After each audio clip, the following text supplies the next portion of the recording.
নমস্কার বন্ধুরা, বাসন্তী রান্নাঘরে আপনাদের স্বাগত জানাই।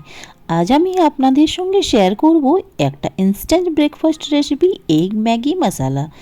এটা তৈরি করতে কিন্তু একদমই সময় কম লাগে আর এটা খেতে কিন্তু ভীষণ টেস্টি। আশা করছি আপনাদের আজকের ভিডিও আপনাদের ভালো লাগবে, আর ভালো লেগে থাকলে লাইক শেয়ার আর সাবস্ক্রাইব অবশ্যই করবেন। এর জন্য আমি নিয়ে নিয়েছি 2টি ডিম, পেঁয়াজ কুচি, ম্যাগি মশলা, টমেটোর কুচি আর নিয়ে নিয়েছি 2 প্যাকেট ম্যাগি। সবথেকে প্রথমে ম্যাগিগুলোকে সিদ্ধ করে নেব। জলটা গরম হয়ে গেলে আমি এখানে দিয়ে দেবো 2 প্যাকেট ম্যাগি। উলটপালট করে ভালোভাবে সিদ্ধ করে নেব। ম্যাগিটা সিদ্ধ হতে হতে প্যানের মধ্যে আমি দিয়ে দিলাম 2 চামচ তেল।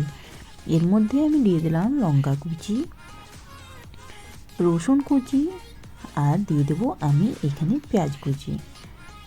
পেঁয়াজগুলোকে আমি ভালোভাবে ভেজে নেব, হালকা ব্রাউন হওয়া পর্যন্ত পেঁয়াজগুলোকে ভেজে নেব। এর মধ্যে আমি দিয়ে দিলাম 1 চামচ নুন আর আমি দিয়ে দেবো 1 চামচ হলুদ। নুন হলুদ দিয়ে পেঁয়াজটাকে ভালোভাবে ভেজে নেব। পেঁয়াজ আমার ভাজা হয়ে গেছে। এখন আমি এর মধ্যে অ্যাড করব 2টি ডিম। ডিমগুলোকে এর মধ্যে দিয়ে ডিমগুলোকে পেঁয়াজের সঙ্গে ভালোভাবে ভেজে নেব। এখন এর মধ্যে আমি অ্যাড করলাম ম্যাগি মশলা। 2 প্যাকেট ম্যাগির জন্য আমি এখানে নিয়ে নিয়েছি 2 প্যাকেট ম্যাগির মশলা। ম্যাগি মশলা দিয়ে ভালোভাবে এটাকে আমি ভেজে নেব। ডিমটা যতক্ষণ না ঝুরঝুরে ভাজা হয়ে গেছে, ভালোভাবে আমি এটাকে ভেজে নেব। ডিমটা আমার ঝুরঝুরে ভাজা হয়ে গেছে। এখন আমি এর মধ্যে অ্যাড করলাম টমেটো কুচি। টমেটো কুচি দিয়ে এটাকে ভালোভাবে নেড়ে নিলাম। 2 মিনিট পর্যন্ত আমি টমেটোটাকে ভেজে নেব। এখন আমি সেদ্ধ করা ম্যাগিটা এর মধ্যে অ্যাড করব।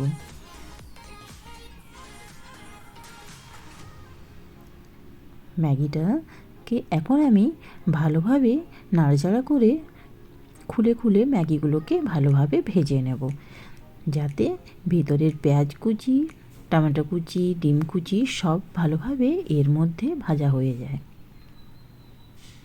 5 মিনিট পর্যন্ত আমি প্যানে গ্যাসটার ফ্লেমটাকে মিডিয়াম করে এগুলোকে ভেজে নেব।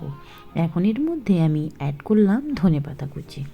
ধনেপাতা কুচি দিয়ে আর একটু একে নাড়াচাড়া করে নেব। এইভাবে আমার এগ ম্যাগি মশলা রেডি হয়ে গেছে। এখন আমি ম্যাগিটাকে সার্ভ করব। খুবই টেস্টি, খুবই দুর্দান্ত স্বাদের আমার ম্যাগি মশলা রেডি হয়ে গেছে। আপনারা এই রেসিপিটাকে অবশ্যই ট্রাই করুন, আর ভালো লেগে থাকলে আমার চ্যানেলটাকে লাইক, সাবস্ক্রাইব আর কমেন্ট অবশ্যই করবেন। এটা আপনাদের কাছে আমার অনুরোধ রইল।